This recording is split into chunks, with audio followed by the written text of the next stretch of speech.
So I've spent the past 25 years as a medical social worker with patients and families who are facing life-limiting illnesses in hospice, in geriatrics, in palliative care. I've worked in mental health, and now I have my own dementia coaching and education business. So for well over 2 decades now, when people ask me what I do at a cocktail party, I can clear the room in no time flat.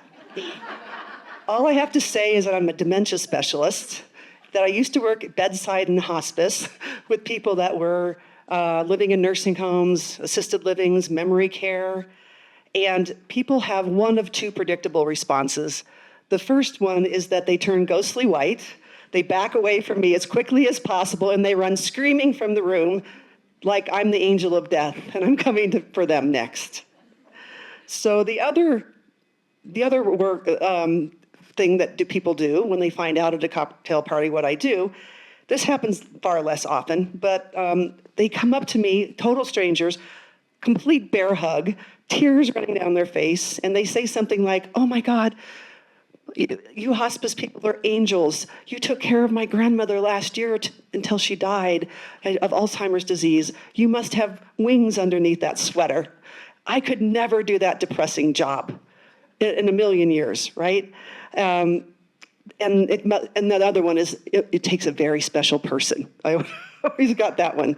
So those are the two reactions. And I don't know if I ever had a normal job that people would just want to engage me in a conversation when I told them what I did for a living.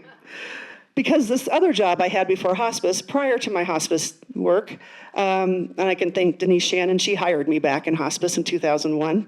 But prior to that, I did 10 years of hard time, I call it, working in youth corrections with kids, really serious kids, offenders in Minneapolis and here in Colorado. So I worked, especially in Colorado, if you know what Lookout Mountain is, it's the most serious facility in the state for kids, everything short of murder, up to 5-year sentences. And I worked with these kids in Minnesota, and then I came here, and I swore to God I wasn't going to do that again. And I couldn't get a job, anything else when I first moved here. So I found myself back in that really negative environment, and I found myself really burned out, disillusioned, hating people. And I was so tired of those thankless roles, those challenging roles. I worked so hard and those kids could give a shit, right, about what I did. So I just started fantasizing about getting a job where I could work with people who welcomed what I had to offer, who were appreciative of the gifts that I naturally have, and where I could serve my clients in a place of openness and trust instead of this guarded self-protection, emotional armor I had to put on every day to walk through those gates. I had absolutely no clue at the time that what I was secretly yearning for would lead me to working with people that were very sick and dying. But I've been grateful every single day since. Working as a medical social worker all this time has taught me an incredible amount about aging and illness, passed down, from the patients, the families, the professionals, the mentoring I got throughout all of these years.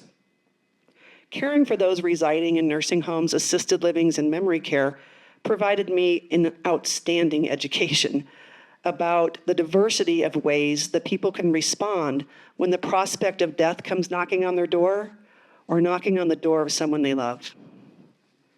It's provided me with invaluable knowledge about grief, loss, and the power of love and friendship that I've never come close to learning in such a profound way anywhere else in my life.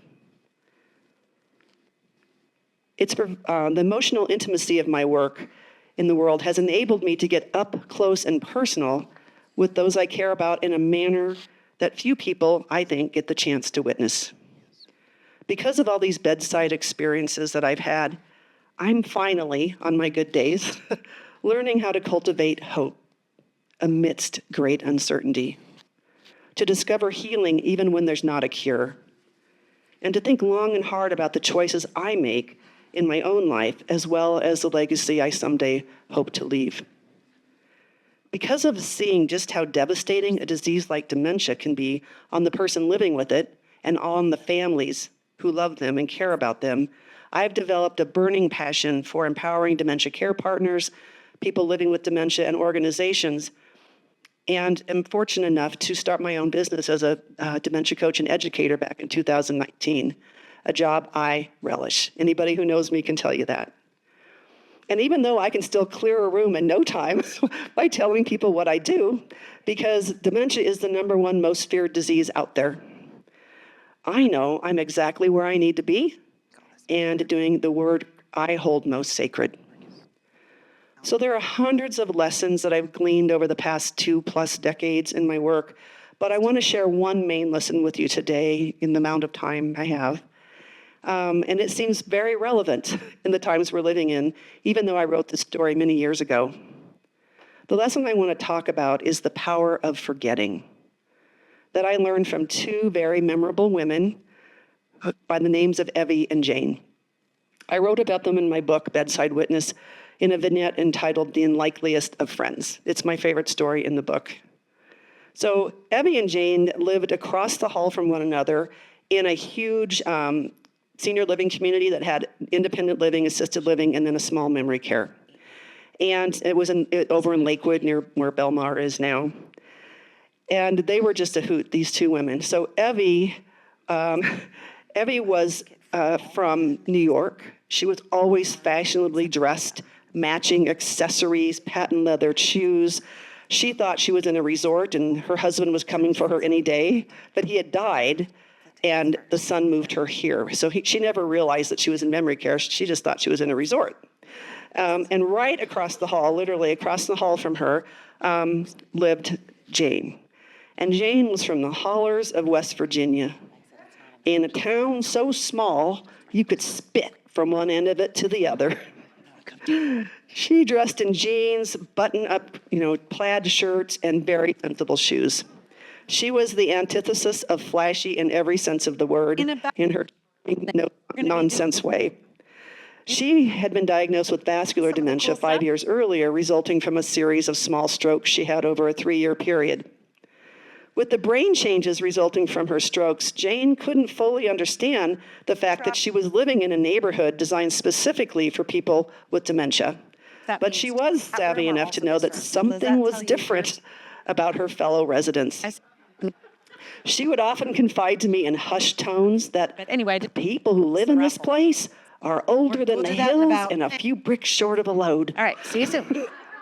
But she didn't seem to mind their company one bit.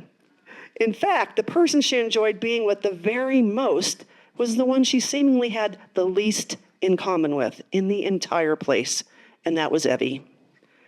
On the surface, these 2 women didn't seem to share much of anything that would normally draw them together as buddies, aside from the fact that they were neighbors in a memory care community. They were from entirely different parts of the country, were raised with their different values and religions, and could not have been more opposite in the way they carried themselves or walked in the world. But that didn't stop these 2 from being fast friends, despite their perceived differences. Nearly every time I came to visit that facility, and I got to tell you, I'd go there some days like I just attended a death. I'm super depressed. You're not my boss anymore. I can tell you this, Denise. They're not on my list to visit that day, but they were so damn funny that I had to go because I was so, I was drained emotionally, and they would rev me back up. So nearly every time I came, they would be palling around together and having some of the most hilarious discussions I've ever overheard.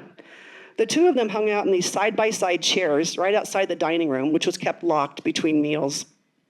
They were always there at least an hour or 2 early because they no longer had a concept of time. And the dynamic duo would typically show up there and take up their chairs and then have these hilarious conversations while waiting an hour or 2 for dinner. One day I passed by and I heard Evie say, "Who's in charge of this place anyway? I think they need some new management around here. The meals are always late, and there are not nearly enough men. I think we should file a complaint." Jane replied with, "You're right. We just have to figure out who to complain to. Do you know who's in charge of this place?" And round the conversation would go like, the new version of the Who's on First by Abbott and Costello, and every bit as funny. Oh my gosh. On another occasion, I walked by Evie and Jane shooting the breeze outside of the dining room when loud sirens could be heard approaching from outside the building. Moments later, two extremely handsome young paramedics arrived on the scene with their gurney on wheels. They'd been summoned after staff called 911 when another resident had a cardiac event. Ever curious, the dynamic duo followed the strapping young men down the hallway and into the room where they were carefully placing an older woman on the gurney for transport to the emergency room. Oblivious to the distress of their neighbor, Evie and Jane were instead focused on the muscular lads in uniform. I overheard Jane say, "Well, butter my butt and call me a biscuit. Those boys sure ain't hard on the eyes."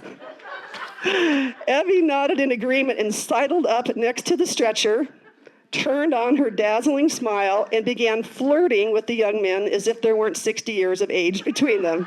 Swear to God.